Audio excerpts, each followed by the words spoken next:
ছেলে মেয়েদের আবদারে মাঝে মাঝে তো অনেক জিনিসই বানাতে হয়। আজকে বানিয়েছিলাম সাদা পোলাও।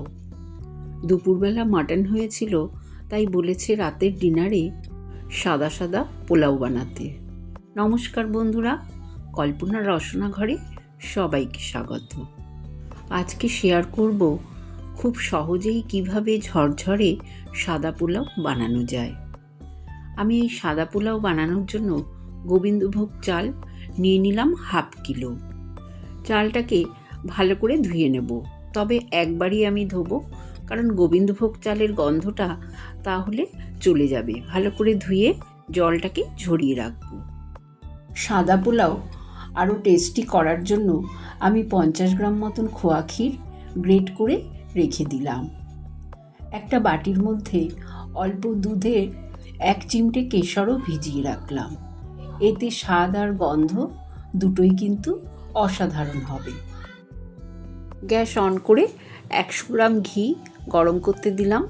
ঘিটা গরম হয়ে গেলে 2টো শুকনো লঙ্কা, 2টো তেজপাতা, একটা বড় এলাচ, 7-8টা ছোটো এলাচ, 5-6টা লবঙ্গ, 4 টুকরো দারচিনি আর কয়েকটা সামরিচ ফোড়নে দিয়ে দিলাম। ফোড়নের গন্ধ বেরোলে 1 চামচ গ্রেট করা আদা দিলাম, আর দিয়ে দিলাম কাজু আর কিশমিশ 100 গ্রাম করে।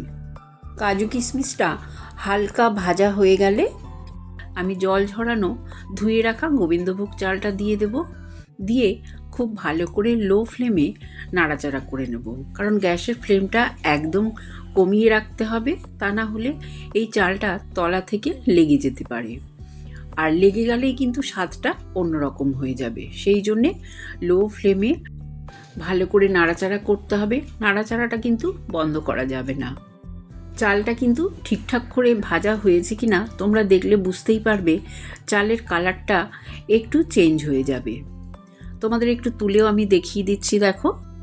চালটা ভালো মতন ভাজা হয়ে গেলে গ্যাসের ফ্লেমটা বন্ধ করে দেব। অন্য গ্যাসে আমি জল বসিয়ে দিয়েছি।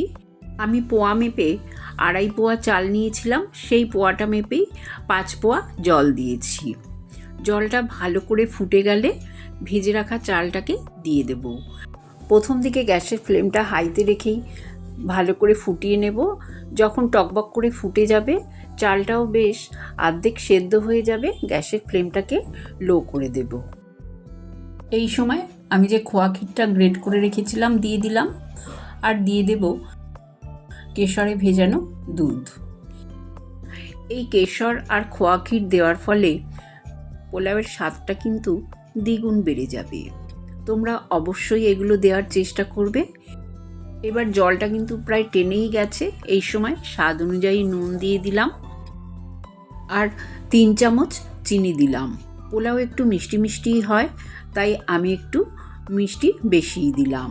তোমরা যে যেমন পছন্দ করবে সেই অনুযায়ী মিষ্টিটা দেবে। এবার ভালো করে নাড়াচাড়া করে নুন চিনি মিশিয়ে ঢাকা দিয়ে আরও 5 মিনিট রেখে দেব।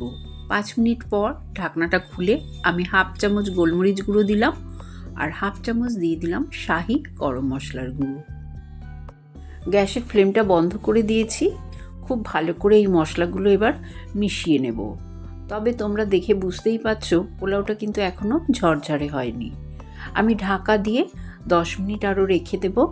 10 মিনিট পর তোমাদের সার্ভ করে দেখিয়ে দিচ্ছি যে পোলাওটা কতটা ঝরঝরে হয়েছে।